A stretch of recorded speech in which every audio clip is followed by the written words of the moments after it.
A'udzubillahi minasyaitonirrajim. Bismillahirrahmanirrahim. Assalamualaikum warahmatullahi wabarakatuh. Alhamdulillahirabbil alamin wa bihi nasta'in ala umri dunya waddin wassalatu wassalamu ala asrafil anbiya'i wal mursalin sayyidina Muhammadin wa ala alihi wa ashabihi ajmain.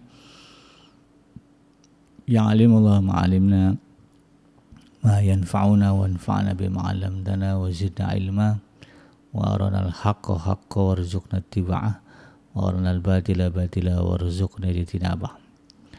Rabbana zidna ilman warzuqna fahman warzuqan tayyiban wa amalan mutaqabbalan. Ya Ghafur Rabbana innana amanna faghfir lana dzunubana wa qina adzabannar. Amma ba'd.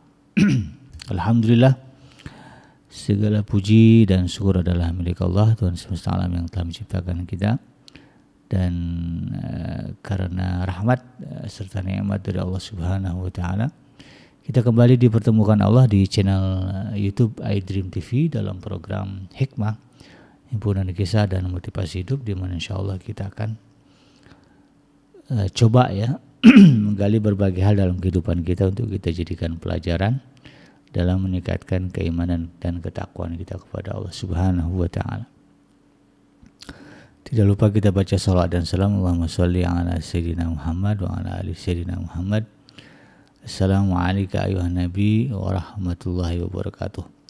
Semoga Allah terima salawat dan salam yang kita baca dan dilimpah curahkan kepada para nabi dan para rasul, wabil khusus ya Rasulullah Muhammad sallallahu alaihi wasallam. Dan semoga kita termasuk ke dalam kelompok ya, orang yang akan berbahagia ketika berjumpa dengan Allah nanti di yaumul mahsyar, dijauhkan dari siksa api neraka dan dimasukkan ke dalam jannahnya Allah serta dipertemukan dengan Rasulullah sallallahu alaihi wasallam insyaallah. Amin ya rabbal alamin.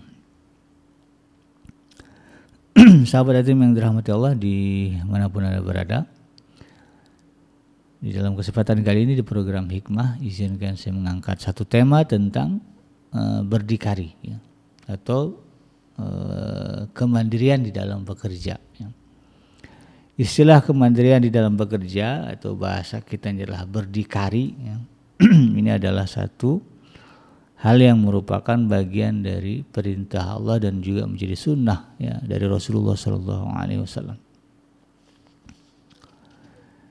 Ya, meskipun Allah Subhanahu wa taala ya di dalam Al-Qur'an sudah menegaskan bahwa ya, kita adalah makhluk superior ya di atas muka bumi ya,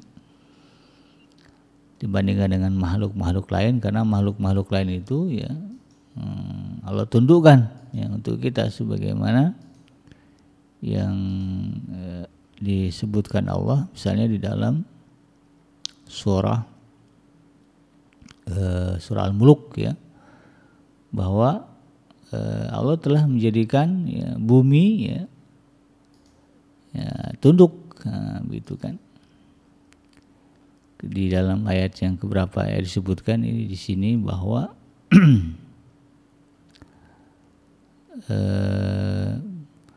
perumpamannya bumi itu seperti sapi gitu ya, seperti sapi yang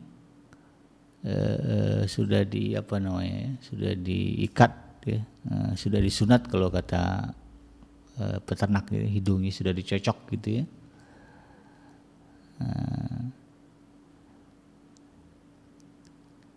Disebutkan di dalam ayat yang ke-15 ya, surah Al-Mulk, Allah Subhanahu wa taala mengatakan huwallazi ja'ala lakumul arda dzalulan ya famsu fi manakibiha wa kulu min rizqihi wa ilaihin nusyur ya. Dialah Allah yang menjadikan bumi ini untuk kamu dalam keadaan mudah dimanfaatkan. Ya dzalulan itu kalau menurut para mufasir ya seperti keadaannya sapi yang besar gitu kan, yang kemudian setelah hidungnya dicocok gitu ya, itu bisa dituntun. Jadi bisa seperti itu perumpamaan. Jadi mudah ya, walaupun dia besar kita kecil tapi sudah ditundukkan. Jadi Allah Subhanahu wa taala ya, sudah menjadikan bumi dan isinya ini ya, memang difasilitaskan ya untuk kepentingan kita manusia. Tapi di satu sisi ya ada proses yang harus kita kerjakan. Ada fase ya antara kita dengan fasilitas bumi yang Allah ciptakan ini, ya, di mana di fase itu kita harus berikhtiar, bekerja, berusaha dengan sebaik-baiknya. Ya, sehingga kemudian ya kalau di dalam ayat lain disebutkan innallaha la yughayyiru ma biqaumin hatta yughayyiru ma bi anfusihim. Allah tidak akan merubah ya situasi dan kondisi ya keadaan pada satu kaum sehingga kemudian kaum itu sendirilah yang berusaha berjuang untuk memperbaiki keadaan yang ada pada diri mereka. Nah, ayat ini jelas ya sahabat, ayat ini menjadi perintah bagi kita agar kalau dalam bahasa pendidikannya sebagai qadirun ala kasbi, ya, qadirun alal kasbi, kemandirian di dalam bekerja atau berdikari. Kita harus bisa ya memaksimalkan potensi yang kita miliki untuk kemudian menyambut ya rezeki dari Allah Subhanahu wa taala, menyambut kebaikan-kebaikan yang Allah berikan kepada kita. Memang ya rezeki semua makhluk dijamin ditanggung oleh Allah Subhanahu wa taala. Semuanya Allah kasih rezeki dan memang dialah yang berkuasa untuk memberikan rezeki, tidak ada yang lain itu. Ya, walaupun hakikatnya kita disuapi ya, diberi gitu kan oleh orang, tapi hakikat itu dari Allah gitu kan. Allah yang menggerakkan dia, Allah yang mengizinkan ya itu terjadi gitu kan. Maka karena itu kemudian sahabat Adrim yang dirahmati Allah ya,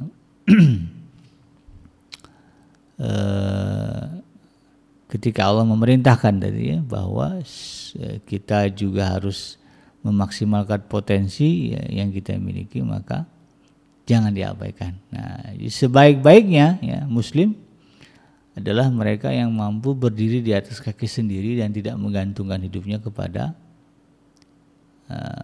sesama manusia. Itu kan. Kita hanya boleh menggantungkan hidup kepada Allah. Kan kalimatnya Allah Samad, ya Allah itu tempat bergantung. Ya, kalau mau menggantungkan diri, gantungkanlah kepada Allah, jangan kepada yang lain. Tentu ya konteks menggantungkan, menyandarkan urusan kita kepada Allah ya dalam bahasa syariatnya kan tawakal. Itu kan konsep rohani gitu kan, tapi secara jasmani kita tetap berusaha, berikhtiar ya. Jadi ibaratnya gini lah, memang makan itu dari Allah, tapi untuk kenyang ya kita harus mengikuti prosedurnya itu kan.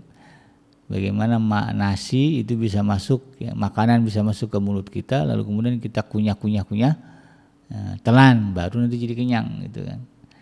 Ya, jadi jangan harap ya tanpa proses itu kemudian kita kenyang. Kecuali dalam situasi anomali, itu lain cerita ya. Anomali memang Allah berkehendak memberikan makanan ya, memberikan seperti yang terjadi misalnya pada para nabi ya atau orang-orang saleh itu kan yang derajatnya derajat wali. Kadang-kadang mereka ya melewati proses itu tadi ya. Kalau bicara makan, dia kenyang-kenyang aja dia, walaupun nggak makan gitu kan. Ya, itu namanya rezeki minallah ya, rezeki dari Allah. Ada seorang sahabat ya dulu namanya Abu Dzar Al-Ghifari, 3 hari berada di Mekah, melakukan ibadah tawaf dan sebagainya, hanya mengkonsumsi air Zam-Zam. Minum air Zam-Zam aja. Tawaf apa semua dilakukan. Kuat, padahal 3 hari 3 malam yang masuk ke mulut beliau hanya air Zam-Zam saja. Dalam satu riwayat demikian. Itu kan situasinya berbeda, orangnya juga beda ya dengan kita. Tapi ala kulli hal ya, bahwa seorang muslim ya diperintahkan oleh Allah Subhanahu wa taala untuk memiliki kemandirian di dalam bekerja atau memiliki karakter orang yang berdikari ya. Mampu berdiri di atas kaki sendiri. Berdikari kan sekadar dia berdiri di atas kaki sendiri.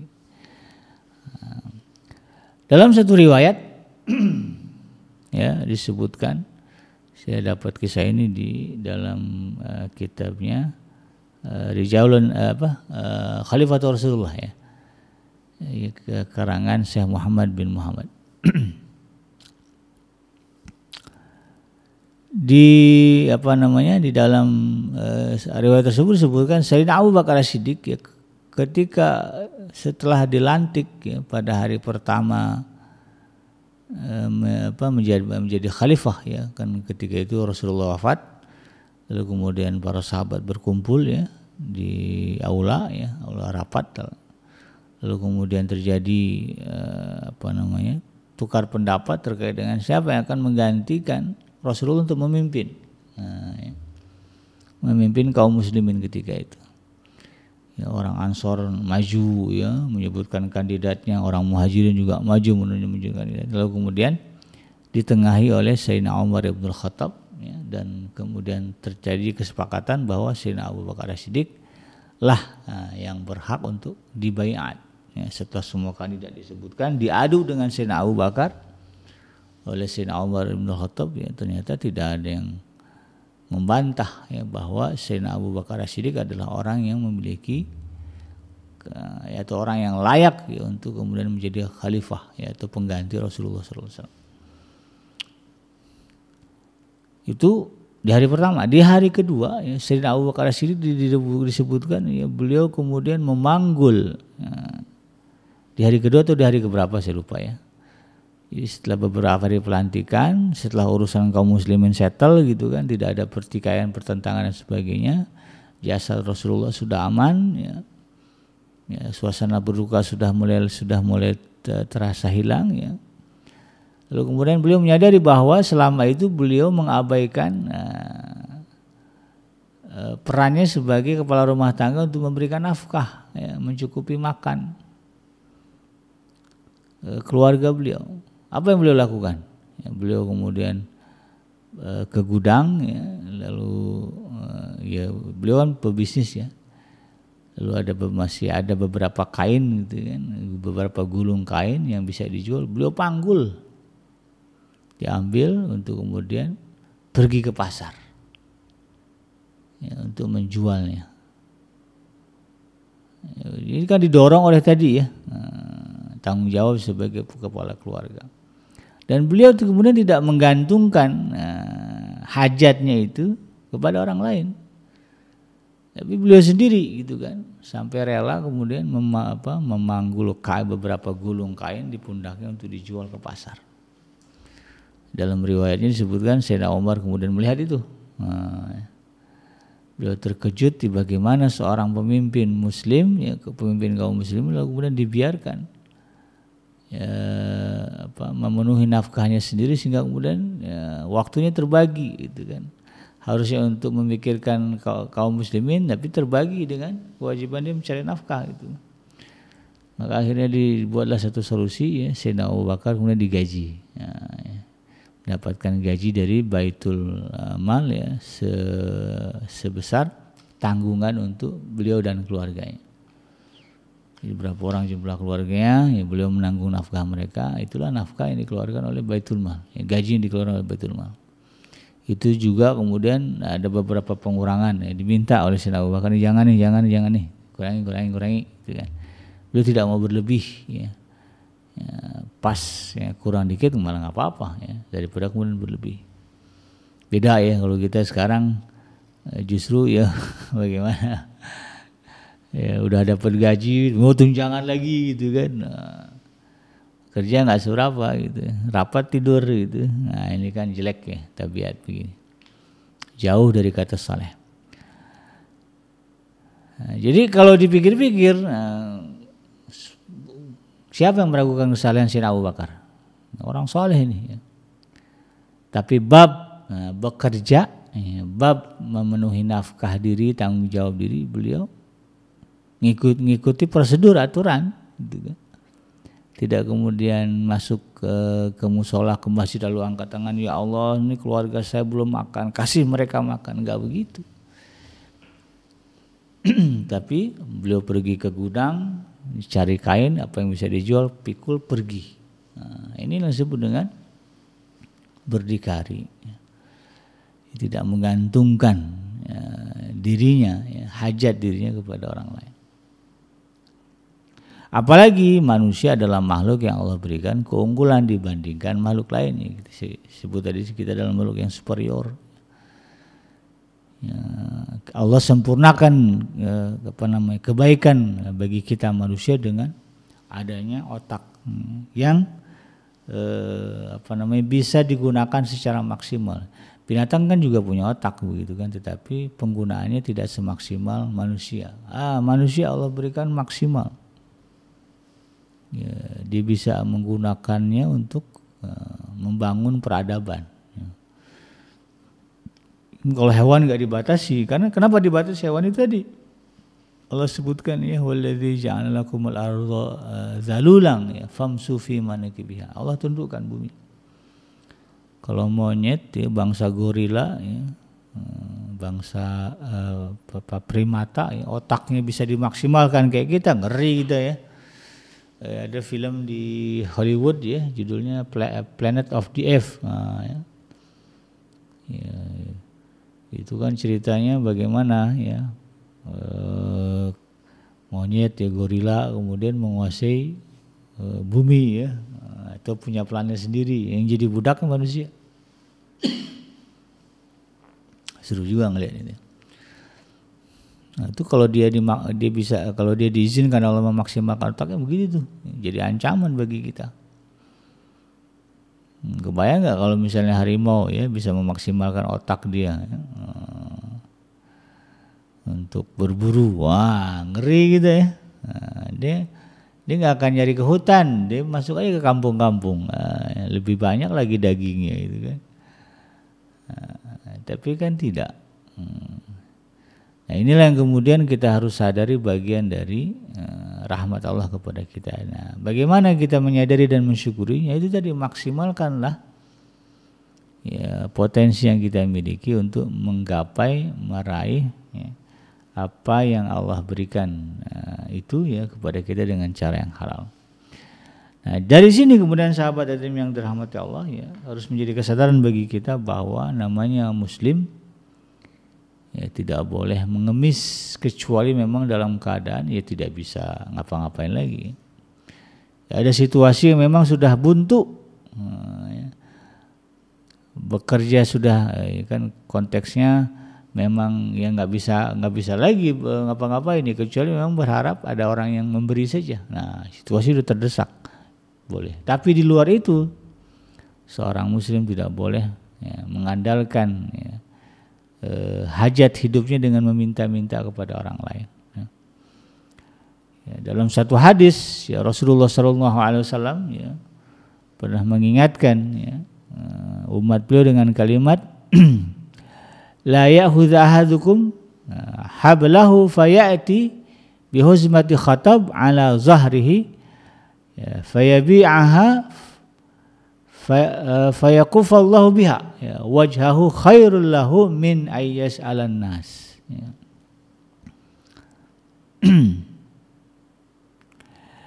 Sungguh kata Rasulullah SAW, ini diriwayatkan oleh Zubair bin Awam ya, sungguh kata Rasulullah SAW ya, seseorang dari kalian ya, mengambil talinya, dia punya tali begitu, kemudian dibawa talinya itu, lalu kemudian dia membawa seikat kayu bakar di atas punggungnya ya.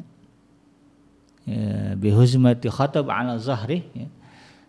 Dia rela kemudian memikul kayu bakar itu dibawa di atas pundaknya ya. Fayabi'aha, lalu kemudian dijual ya, dijual ke pasar lah gitu kan. Maka kemudian kata Rasulullah ya, kemudian ia sehingga dengannya Allah menjaga wajah kehormatan itu.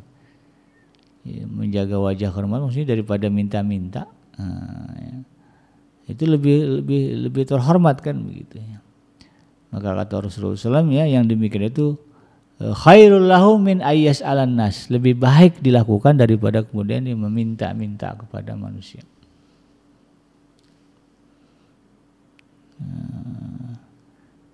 Jadi orang Islam, seorang Muslim ya, inilah yang harus kita sadari ya, bahwa kita tidak boleh mengandalkan nafkah ya untuk diri kita dan keluarga kita dengan meminta-minta. Sekarang ini ya fenomenanya banyak yang justru menjadikan meminta-minta itu sebagai pekerjaan tetap. Beberapa waktu lalu ya Banyaklah di kita tuh ya, Satpol PP ngerazia, lalu kemudian diciduk ya para pengemis, pengamen ya, kadang-kadang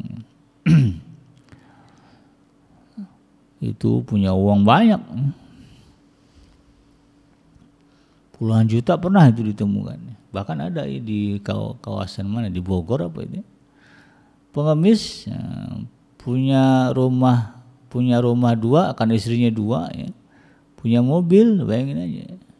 Ada supirnya malah, kerjanya berdiri di lampu merah, ya, minta-minta ya, dengan dandanan lusuh gitu kan, ya Allah. Nah, kalau dia Muslim dia harus malu melakukan itu. Karena dalam satu hadis ya, ini juga harus jadi renung-renungan juga ya. Dari Sayyidina Abdullah bin Umar ya, radhiyallahu anhu ya, dia pernah berkata ya, bahwa Rasulullah SAW pernah bersabda, ya, mazalar rajul yas'alun nas hatta ya'ti yaumal qiyamati laisa fi wajhihi muz'amatul lahm. Seseorang ya senantiasa yang suka meminta-minta kepada orang lain. Nah, ini nanti wujudnya ya, hatta ya'ti yaumal qiyamah, maka nanti dia akan datang ya, di hari kiamat ya. Laisa fi wajhihi muz'ah ya, muz'atul lahm ya. Maka tidak akan tersisa di wajahnya ya, sekerat daging. Di wajahnya ini enggak ada dagingnya. Nah, kebayang enggak tuh? Ya nanti di hari kiamat kalau kita lihat ada orang model begitu, nah confirm ini orang kerjaannya di dunia ngemis. Nah, ya. Profesinya ngemis. Padahal punya fisik yang mampu, punya otak yang bisa dipakai gitu kan. Sedangkan binatang yang otaknya tidak bisa kita yang otaknya tidak semaksimal kita, mereka nggak minta-minta tuh. Ya. Bahkan saya pernah nonton itu satu tayangan di National Geographic, Animal apa namanya? Ya National Geographic kalau nggak salah. Ya, bagaimana ya simpanse ya di Afrika atau di mana mereka kemudian bekerja sama berburu. Jadi mereka ini bekerja sama. Ada yang jegat di sana juga di sini. Pokoknya mangsanya itu ya, korbannya itu bisa dia dilumpuhkan. Kerja sama mereka. Hewan saja lebih memilih kemudian bekerja sama, berkoalisi untuk memenuhi nafkah mereka daripada kemudian meminta-minta. Gitu ya. Nah, jadi kalau ada orang yang modelnya lebih memilih untuk meminta-minta daripada kemudian berusaha, berikhtiar memaksimalkan potensi yang dimilikinya dengan bekerja, berusaha ya, berjualan apa semua, maka nanti di hari kiamat ketika dia dikumpulkan dengan seluruh manusia ya, ciri utamanya adalah wajahnya tidak punya daging. Nah, jadi yang kelihatan apa? Tulang lah nih ya, tulang tengkorak plus bola mata. Serem banget ya. Hilang cantiknya, hilang tampannya. Ini harus kita renung-renungkan. Makanya saya termasuk orang ya yang tidak menyarankan ya kepada sahabat iDream ya untuk memberikan uang ya kepada para peminta-minta di jalanan. Ya, kalau mau lebih baik ya, kalau saya suka nasihatin ya kepada siapapun, lebih baik receh yang kita punya yang biasa kita kasih ke pengemis di jalanan itu kita kumpulin. Ya, kita kumpulkan ya, masukkan ke kenceleng ya, akhir bulan tuh jadi banyak itu. Kalau sehari 2.000 ya receh yang kita simpan sebulan udah 60.000. 60.000 itu besar ya kalau beli nasi Padang 3 porsi besar itu ya, 20 kalau hitungnya 20.000 satu kan. 3 orang bisa kita kasih makan. Kalau kita pecah jadi 5.000-an ya diberikan kepada anak-anak tetangga kita untuk jajan lebih besar lagi. Nah, itu ya. Lebih banyak lagi yang kemudian bisa merasakan manfaat. Itu lebih bagus kita lakukan daripada kemudian yang memberikan.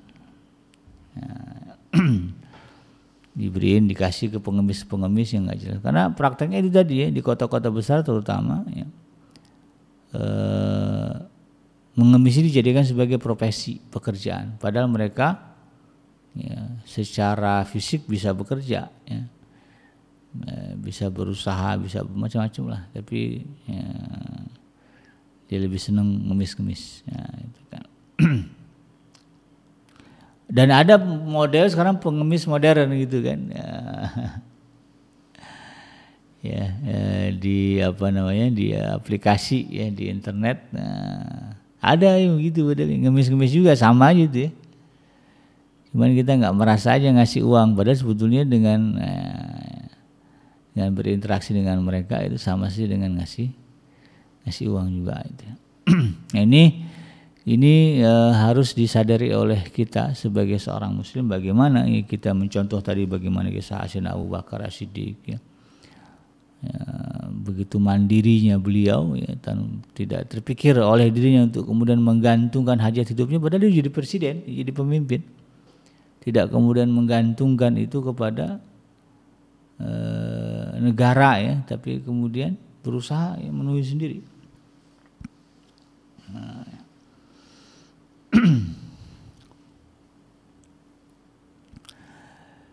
Dan dalam satu dalam satu ayat ya, Allah Subhanahu wa taala juga menegaskan ya, bahwa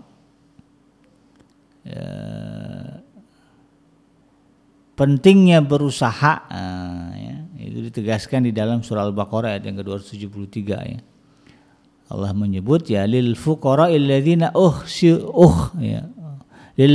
lil fuqara'il ladzina uhsiru fi sabilillahi la yastati'una darban fil ard. Apa yang kamu infakkan adalah untuk orang-orang yang fakir, yang terhalang ya, usahanya karena jihad di jalan Allah, sehingga ia tidak dapat berusaha di muka bumi. Jadi pada dasarnya ya, Allah Subhanahu wa taala menghendaki ya, setiap manusia ini ya, berikhtiar, berusaha, bekerja sendiri di bumi.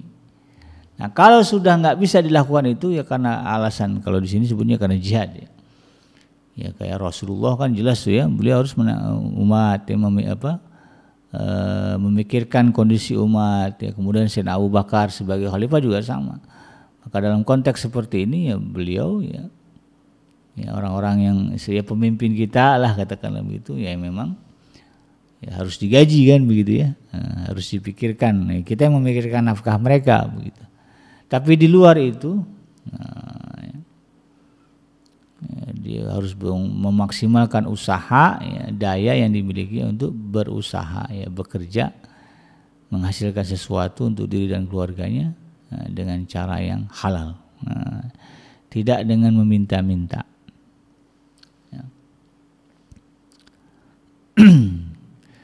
Nah, kalaulah ini ya kemudian ya, betul-betul terbentuk ya di dalam mindsetnya setiap kaum muslimin, kita bisa bayangkan ya, bagaimana kemudian negara kita akan menjadi negara yang thayyibatun ya, negara yang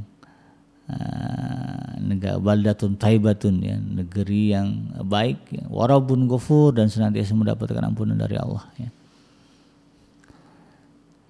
Ya, bagaimana tidak ya, karena di dalamnya orang-orangnya adalah orang-orang yang sadar ya, mereka adalah orang-orang yang siap bekerja, berdikari, mandiri gitu kan. Ya, saya ingat kisah bagaimana Sayyidina Abdurrahman bin Auf ya, ketika beliau harus meninggalkan kota Mekah, padahal di Mekah dia orang kaya ya, karena beliau adalah orang yang hebat ya dalam berbisnis. Beliau tuh sampai ngomong, saya ini ya nggak tahu lah ya, hoki kayaknya gitu ya bahasa kita ya. Kalau udah apa aja bisa saya jual, bisa datangkan untung. Bahkan saking hokinya beliau ya, kalau saya buka ya, kalau saya angkat satu batu ya, misalnya beliau dia ngeliat batu gitu ya, lalu kemudian diangkat batu itu, niscaya kata dia saya akan menemukan emas di dalamnya. Ini saya menggambarkan betapa beliau itu ya memang mudah itu kan, hebat di dalam berbisnis. Ya, ketika beliau datang ya ke Madinah ya, bergabung dengan para sahabat yang lainnya ya, berhijrah, Lalu kemudian Rasulullah mempersaudarakan ya orang Ansor dengan orang Muhajirin gitu kan, dipersaudarakan. Lalu kemudian masing-masing ya kembali dengan saudaranya gitu kan. Nah, Sayyidina Abdurrahman bin Auf ya ketika beliau ditawarkan ya, rumah ya.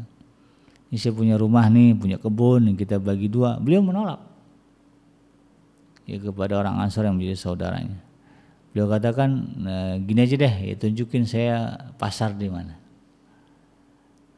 Jadi beliau menolak untuk menerima pemberian dari orang Ansor. Beliau sudah siap ya kalau nggak salah. Beliau dipersaudarakan dengan Abu Ayyub Al-Ansori kalau nggak salah. Beliau menolak. Ini saya punya rumah kata Abu Ayyub ya. Saya punya istri, saya punya kebun, saya punya ternak, saya bagi dua untuk kamu karena kita adalah saudara.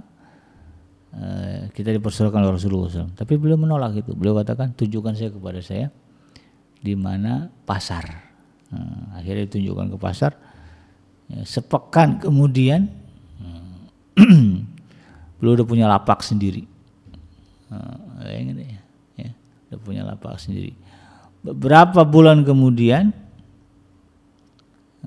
ya, beliau bisa bikin pasar sendiri. Kalau sekarang berarti bikin mall ya, bikin mall. Dia punya bikin mall sendiri ya, karena mall yang ada ketika itu bergabung dengan lapak-lapak punya orang Yahudi ya, yang mereka senang banget dengan praktek kezaliman dan riba ya dalam bisnisnya. Makanya Sayyidina Abdurrahman nggak tahan tuh ya, karena yang jadi korban dari praktek kezaliman dan ribanya orang Yahudi ketika itu adalah orang-orang Muslim kebanyakan. Maka beliau kemudian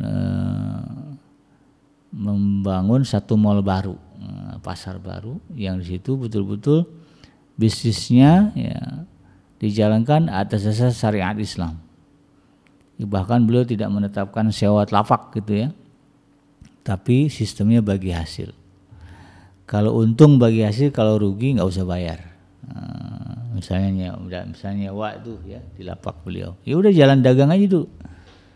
Nanti kalau udah jelas hasil dagangnya, untung atau ruginya, baru kita bicara berapa sewanya gitu ya, sewa lapaknya itu. Kan betul-betul Islami gitu kan. Nah, itu dilakukan oleh Sayyidina Abdurrahman bin Auf.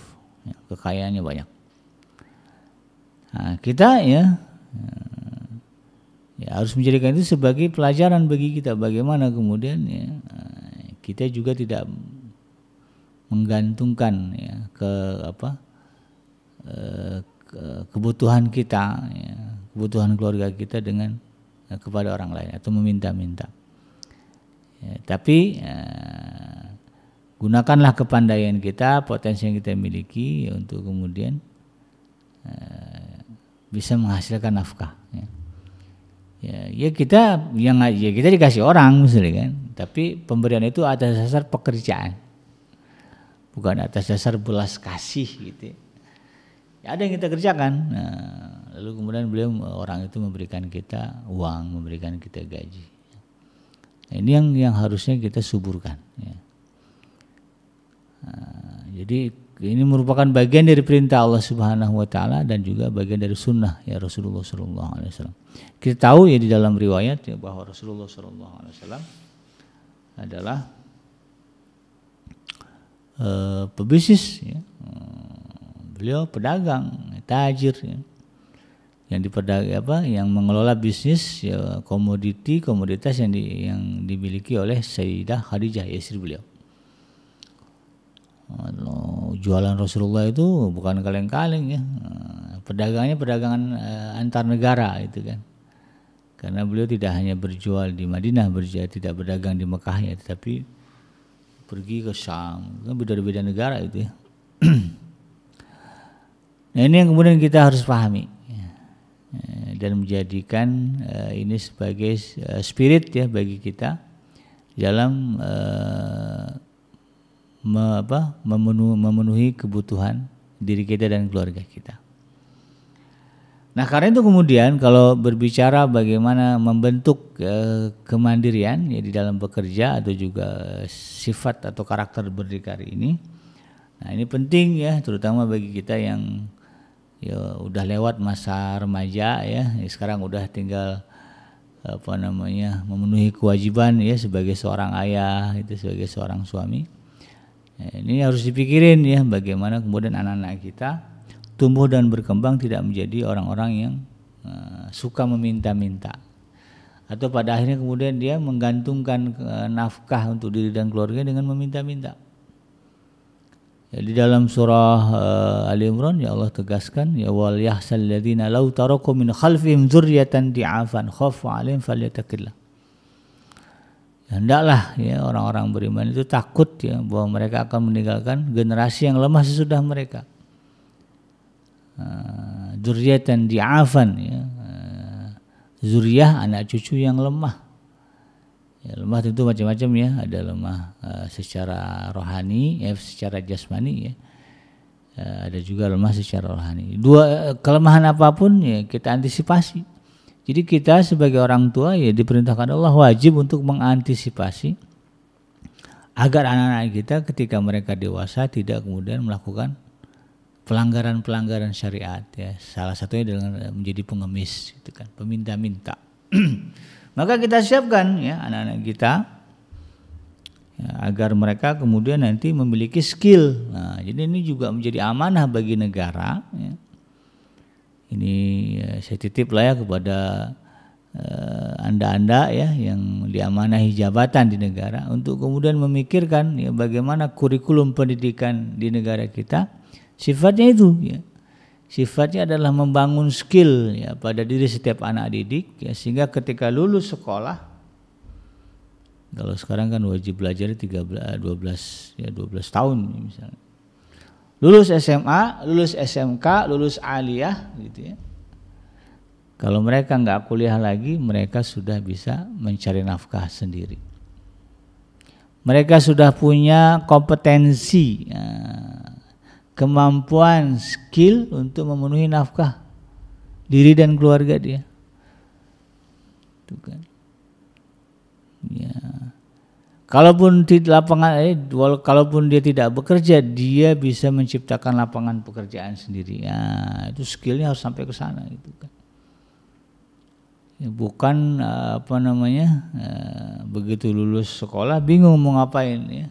Karena nggak ada skill tadi, ujung-ujungnya jadi peminta-minta ya.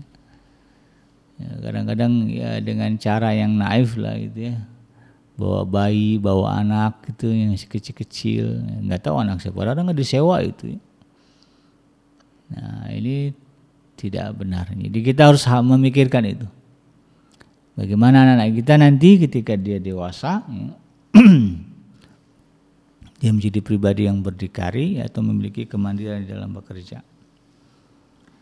Nah, disinilah pentingnya orang tua untuk kemudian ya mengajarkan mereka anak-anak kita untuk bisa punya skill. Kadang saya suka bicara dengan anak saya itu, kamu dikuliahkan di sini biar kamu punya skill. Pastikan kamu bisa ini, bisa ini, bisa ini. Kebetulan anak saya yang pertama ini lagi di kedokteran. Terus saya tekankan kamu harus bisa nyuntik pasien, harus bisa ngimpus. Ya harus ngerti obat, saya bilang. Karena itulah ya skill yang harus dimiliki oleh seorang dokter gitu kan. Kalau kamu belajar nggak serius ya nggak bisa melakukan, nggak punya skill itu ya, tapi dapat gelar dokter percuma juga itu kan. Ya, karena skillnya nggak ada, kosong. Kalau sekarang misalnya kosong ya. Ya, itu nggak boleh. Jadi ini harus menjadi pemikiran bersama ya, terutama bagi para pemangku kebijakan ya. Jangan sampai ya anak-anak kita ya di Indonesia ini lulus sekolah ya mereka tidak bisa mandiri. Dan ini juga para orang tua harus sadar ya, anak kita ini mau mau gimana. Kalau kamu nih lulus, kewajiban kita kan lulus belajar 12 tahun, sekolah 12 tahun begitu ya. Maka kasih gambaran kepada anak kita, kamu selesai sekolah mau nyari duit apa mau belajar lagi? Kalau dibilang mau nyari duit mak, jangan masukkan ke SMA. Masukkanlah dia ke ke sekolah kejuruan, ya. Vokasi. Apa sukanya dia? Kalau disuka IT cari ya sekolah berbasis SMK ya, sekolah kejuruan berbasis IT. Biar dia belajar tuh ya tentang IT.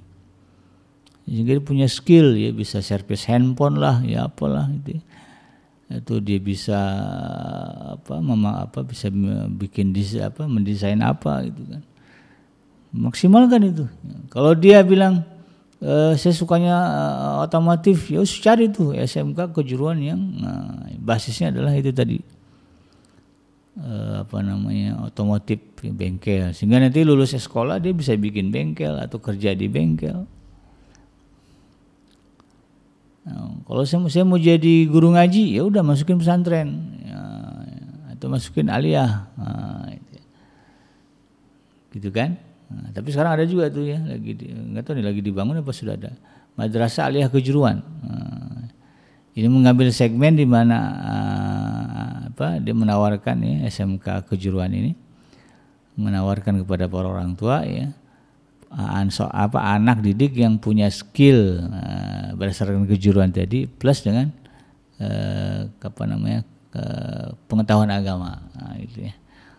Ini menggambarkan ya adalah ya orang-orang yang pengen anaknya masuk sekolah yang modelnya itu tadi ya, nggak ngerti agama tapi juga punya skill gitu. Kalau di pesantren ya itu ada programnya ya, kewirausahaan ya, santri-santri diajarin beternak, diajarin bertani ya. Kalau di kampung-kampung dulu saya ingat banget kiai itu ngajarin tuh ke santri-santrinya bagaimana punya sawah, ngebajak ya. Nggak cuma tok ngaji gitu, kadang-kadang ada santri yang diamanahkan jaga ternaknya kiai. Jadi dia paham dia ya. Selesai ngaji pun dia punya skill, dia beternak atau bertani ya, atau ada yang berdagang, sehingga kemudian keluar dari pesantren dia nggak menggantungkan hidupnya dengan orang lain, tapi dia bisa berdikari, berbisnis. Ya, ini anak kita harus kita pikirkan ke sana ya. Jadi kalau dia mau kerja jangan masukkan SMA ya, masukkanlah dia ke kejuruan. Ya, kalau dia kuliah tetap orientasi kita skill, kemampuan ya. Ya, akan menunjang pekerjaan dia. Ya, misalnya dia mau jadi insinyur, insinyur apa nih kan begitu ya. Dia mau jadi dosen, maka tetap ya, kalau dosen ya harus ada skill. Skill apa ya? Skill pemikiran berarti kan, kepakaran pemikiran di bidang apa gitu ya. Itulah kurang lebih seperti itu. Nah, ini yang kemudian juga harus kita bangun ya di dalam kehidupan anak-anak kita. Sehingga ya dengan demikian ya ketika mereka sudah menginjak usia dewasa ya, mereka siap untuk menjadi kepala keluarga ya, mereka akan menjadi pribadi yang tidak bergantung kepada orang lain. Bahkan justru mungkin ya menjadi aset ya bagi negara karena punya kekayaan ya, yang membantu menuntaskan kemiskinan.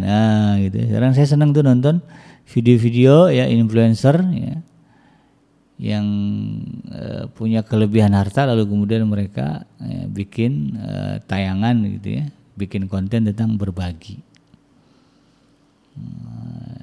Bagus ya, gitu ya, jangan jadi orang pelit ya.